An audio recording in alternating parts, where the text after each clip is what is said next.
Let's go.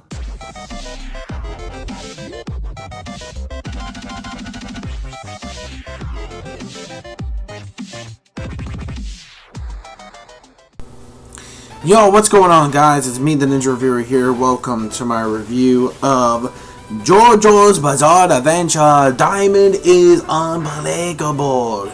Body, body, body, body, yeah. Sorry, I had to get used to that. Anyways, episode 28 review. And this is the introduction to, oh man, this stand. Holy shit. Highway Star, man. Highway Star. Now, keep in mind, I know the actual edited or the whole change name was called Go-Go Speedway. Now, that shit didn't fly because obviously, excuse me, the original translation, it was because due to the whole copyright of the actual, band, which is Highway Star, which kind of in a way, because Highway Star was actually the name of a band, and they had to, of course, change it because of copyright, which is fucking bullshit. So the edited translation was called Go-Go Speedway, I think. Go-Go Speedway, whatever. Fucking yeah. Anyways, motherfucking Highway Star. Okay, Highway Star is more badass, and I like that song. Anyways. So when it comes to Highway Star, this stand in particular, but first of all, before I get to the stand, let's talk about what happened from the last time, from the World Series of Dice, okay, as I like to call it. Basically, what happened is that Rohan knows that Josuke is somehow cheating, and then he brings in Taizama, I think his name was, Taizama, I forget the dude's name, yeah, Taizama, I believe that's his name. The one that had, the lock stand, yeah, him, he actually comes back to actually place some, like, a little wager. Like, if Josuke is cheating, he would actually put the lock thing on Josuke if he was cheating, but, if anything, etc., he won't have to do that. So, basically what happens is, while, the sirens were coming, and freaking, when it comes to, MAKITAKA pretty much, like, throwing up, getting sick because of the whole, shaking of the dice and whatnot. Not only that, but the sirens didn't really help either, where he was just like freaking out because the sirens, he's allergic to that. So what happened is that Josuke finds these like ridiculous ways in order to actually act really suspicious, and Rohan still thinks he's cheating, and then all of a sudden Tazuma actually knows, like, hey dude, I sense that your house is on fire and it's because of magnifying glass. He's like, what the fuck ever, I don't care, I just want to beat Josuke in his own fucking game of cheating. I want to get this old cheat out of here and actually prove it that, yeah, he's a no-good cheater. And basically, while the dice, MAKITAKA was actually forming battles with himself, Josuke pretty much hightailed it out of there, hid, the dice, or just trying to hide them in general, that, he pretty much, just fucked up. Like, he done fucked up. And because of that, meanwhile, what happened is that during the time of the night, or during the time of the fire, MAKITAKA actually hypnotized this woman with his powers, thinking that was actually pretty funny too. It's on some like Men in Black shit right now. Like, what the fuck? What are we watching? Men in Black right now? And basically, he actually, made him think that that's actually his mother, and he's the son of her and stuff like that. So, yeah. So it's like really weird. I was like, wait, what the fuck? Is this for real? And I'm like, oh, because of his power. Like, okay, he has a power to actually manipulate people or just hypnotize them, thinking that, you're this certain person, which you're not. But anyways, so we learned about that. So we did learn a little bit more about MAKITAKA's, ability and somewhat more of his powers and whatnot. But anyways, meanwhile, we see that, I forget the kid's name, the wife's, his son. And basically, he's very suspicious about what is going on with his father, or so he thinks that could be his father, but not really. Dun dun dun. So what happens is that he investigated by some little private camera thing that he has, and it's like, it's weird because it's like, wait, mom doesn't really get, it's kind of weird. It's like, damn, do you watch your own parents having sex or something? Like, goddamn, kid. I mean, maybe, okay, you're not really that young, but still, like, holy shit, like, okay. Alright, so maybe it gets some, developed, more at an early age, I guess. Yeah, I guess you gotta start him young, I guess, now. Lol.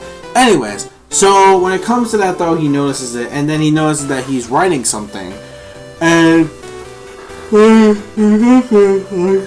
at the camera, he notices that Kira, with the voice, actually was saying stuff about, Josuke, Jotaro, it's all their fault and whatnot, that he had to go through this while he was, writing, how his plans and stuff.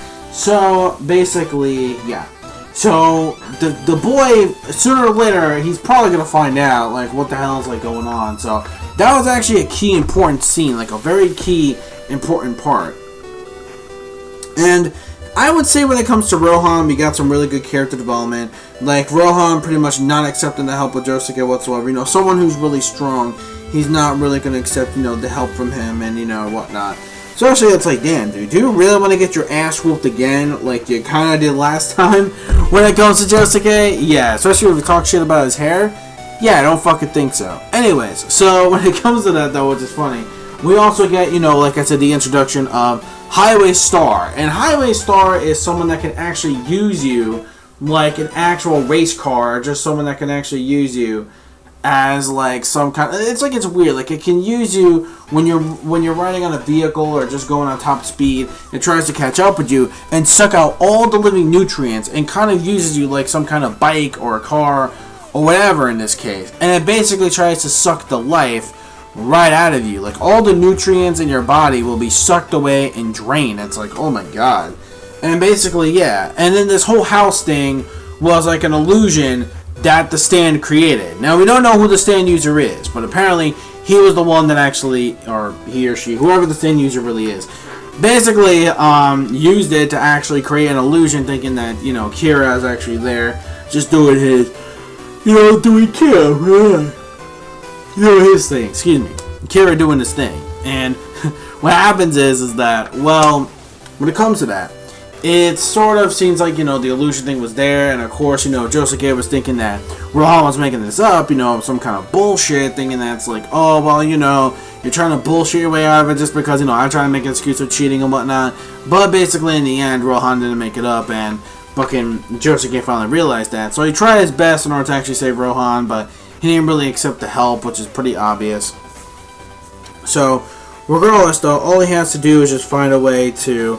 So what happens is that Josuke was trying his very best to like withstand it and whatnot by trying to withstand Highway Star, but of course that didn't work. And Rohan, since Josuke's body flying out of there when he writes it in the book with Heaven's Door, and what happens is, and then it's like, okay, you know what, I'm gonna get the help that we need.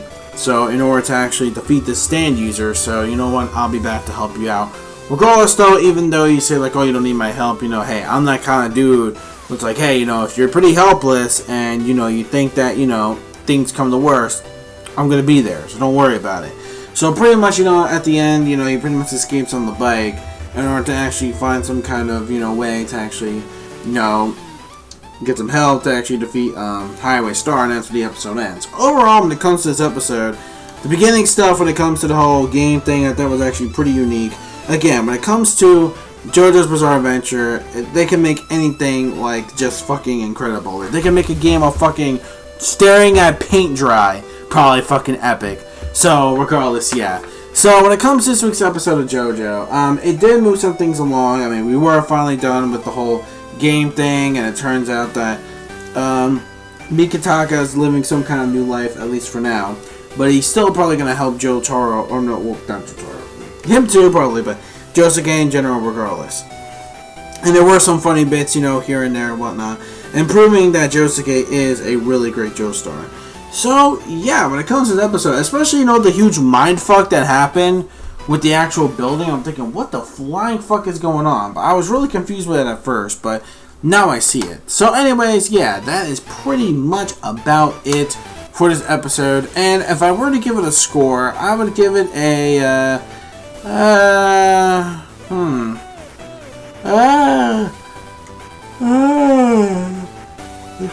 thinking at the moment when it comes to this episode. Yeah, but when it comes to the whole alien thing, I was a bit disappointed we didn't get to know more about that.